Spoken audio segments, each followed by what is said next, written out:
নমস্কার বন্ধুরা, আমি মীনাক্ষী চলে এসেছি আরও একটা রেসিপি নিয়ে স্বাদের ঠিকানায়। তোমাদের সবাইকে অনেক অনেক স্বাগত জানাই।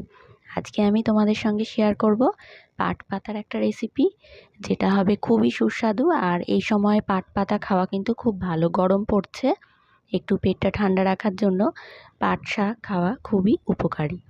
তো পাট পাতার তো অনেক রকম রেসিপি হয়েই থাকে। আমি একটা খুবই সহজ কিন্তু মানে সুস্বাদু রেসিপি তোমাদের সঙ্গে শেয়ার করব। তার জন্য প্রথমেই পাট শাকের যে পাতাগুলো সেগুলোকে ছাড়িয়ে নিয়েছি, তারপর খুব ভালো করে ধুয়ে একদম ঝিরিঝিরি করে কুচি করে নিয়েছি।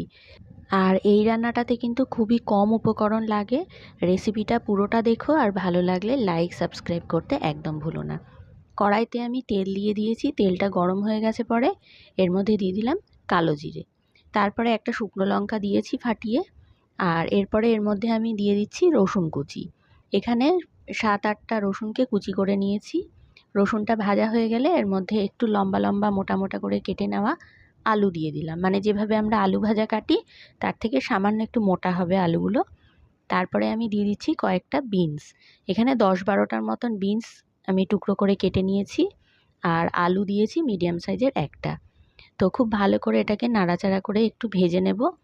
আর এখানে যে সবজিগুলো দেখো, খুবই অল্প সবজি দিয়েছি, তার কারণ যাতে করে পাট পাতার পরিমাণটা, মানে আমি তো রান্না করছি আসলে পাট শাক, তো যাতে পাট শাকের থেকে সবজি বেশি না হয়ে যায় সেই জন্য।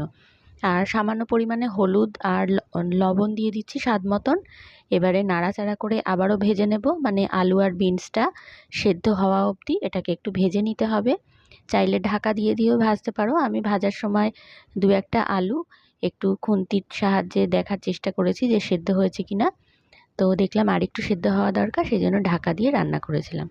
এবার এর মধ্যে স্বাদ মতন লঙ্কা দিয়ে দিচ্ছি, আর লঙ্কার পরিমাণটা কিন্তু তোমরা তোমাদের পছন্দ মতন দেবে, যতটা ঝাল খাবে মনে করো সেই অনুপাতে লঙ্কাটা দেবে। তো দেখো আলুটা কিন্তু আর একটুখানি সেদ্ধ হওয়ার প্রয়োজন আছে মনে হলো আমার, তো সেজন্য আমি এবারে ঢাকা দিয়ে ওই মিনিট 2-3 মতন একটু রান্না করে নিয়েছি, মানে একটু ভেজে নিয়েছি।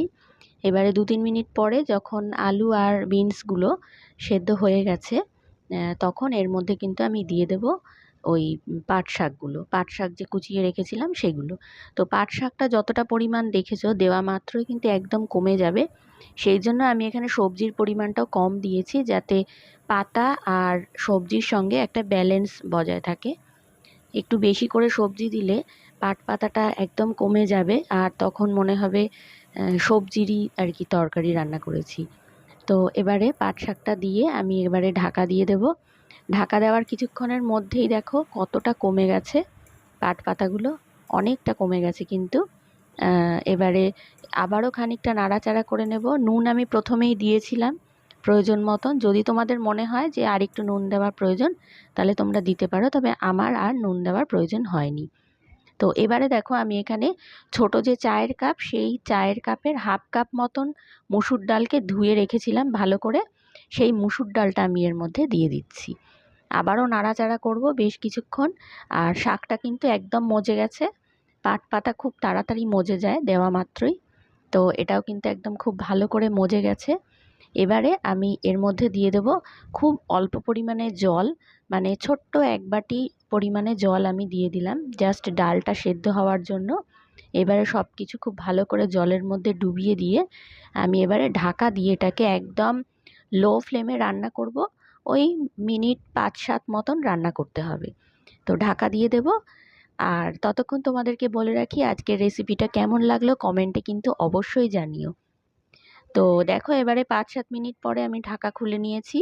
জলটা যেটা দিয়েছিলাম সেটা কিন্তু একদম শুকিয়ে গেছে, আর ডালটাও একদম সেদ্ধ হয়ে গেছে। তার সঙ্গে পাট পাতা আর তার সঙ্গে দেওয়া যে সবজিগুলো সেগুলো খুব সুন্দরভাবে কিন্তু সেদ্ধ হয়ে গেছে। এবারে এটাকে বেশ কিছুক্ষণ নাড়াচাড়া করে মিশিয়ে নেব সব কিছুর সঙ্গে। খেতে কিন্তু দুর্দান্ত হয়। একটু সামান্য চিনি দেব, কারণ কি এটা একটা শাক পাতার রান্না যেহেতু, সেই জন্য একটু মিষ্টি মিষ্টি হলে ভালো লাগে, নুন মিষ্টি সমান পরিমাণে হলে ভালো লাগে, তাই টেস্টটাকে ব্যালেন্স করার জন্য আমি 1 চামচ মতন চিনি দিয়ে দিলাম। এবারে চিনিটাকে ভালো করে মিশিয়ে নেব, মিশিয়ে এটাকে গরম গরম ভাতের সঙ্গে সার্ভ করব। অসাধারণ খেতে একটা রেসিপি, বাড়িতে অবশ্যই ট্রাই করো। এই সময় কিন্তু আবারও বলছি, পাট শাক খাওয়া ভীষণ উপকারী।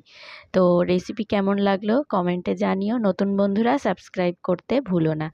আর আমার এই ভিডিওটা পুরোটা দেখার জন্য তোমাদেরকে জানাই অনেক অনেক ধন্যবাদ। আজকের মতন এইটুকুই, টাটা।